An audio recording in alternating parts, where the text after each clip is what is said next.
Nous sommes aujourd'hui en train de faire une séance de travail avec sur le genre, en accompagnement avec le FASAM qui est en train d'appuyer l'IPR pour la mise en œuvre de son plan d'action genre. Comment ce plan d'action est venu? Ce plan d'action est venu suite à une réunion du cadre de concertation genre interuniversitaire qui a été initié et financé par le PADES. Quand je dis PADES, je veux dire le programme d'appui au développement de l'enseignement supérieur. Donc, depuis plus de deux ans et demi, nous sommes en train d'élaborer, nous avons entamé ce processus. Maintenant, nous sommes à mi-parcours dans ce processus et chaque institution d'enseignement supérieur a élaboré un plan d'action. Maintenant, pour appuyer notre plan d'action, c'est-à-dire le plan d'action de l'IPR IFRA de Katibougou, FASAM nous a appuyés dans plusieurs domaines. Donc, nous sommes là aujourd'hui avec Marie-France Paradis, que le FASAM nous a donné pour nous aider à terminer cette mise en œuvre et à commencer nos activités.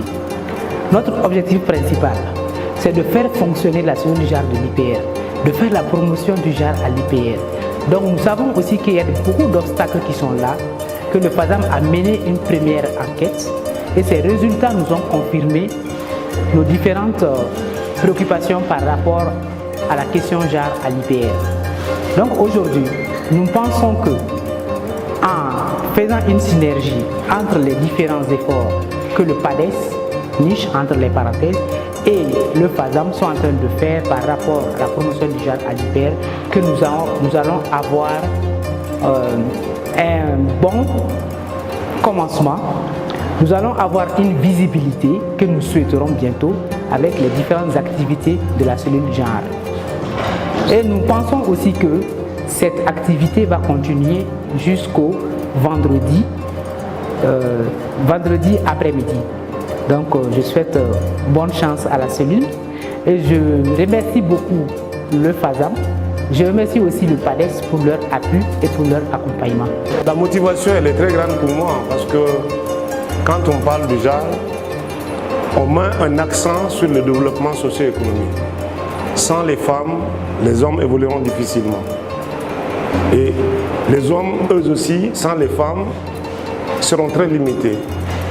Et il a été démontré lors de cet atelier que s'il y avait une complémentarité entre les efforts fournis par les femmes et les hommes, on ne serait pas au niveau où nous sommes. Ce qui fait qu'il serait nécessaire de jouer pour une meilleure participation de toutes les femmes dans tout le domaine socio-économique du Mali. C'est difficile pour les hommes de comprendre. Quand on parle de genre, les hommes ils deviennent nerveux, ils ne cherchent pas à comprendre.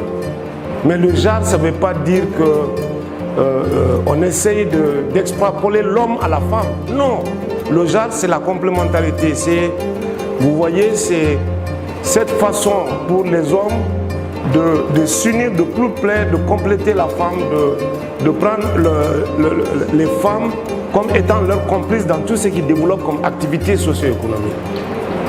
Alors il faut que ça soit compris dans ce sens, mais pas dans le sens de la rivalité, de commettre l'homme au-dessus de la femme ou de mettre la femme au-dessus de l'homme. Nous avons une cellule genre qui est composée de 2 hommes et de 5 femmes. C'est une équipe très compacte, très soudée, qui évolue à défendre les intérêts du genre, à préserver en tout cas la persistance du genre. Et cette cellule-là a été créée avec l'appui du projet canadien FASAM. Dans ce domaine-là, nous sommes en train de tout mettre en œuvre pour élargir en tout cas nos compétences au niveau d'autres institutions, afin de favoriser toujours la promotion du genre.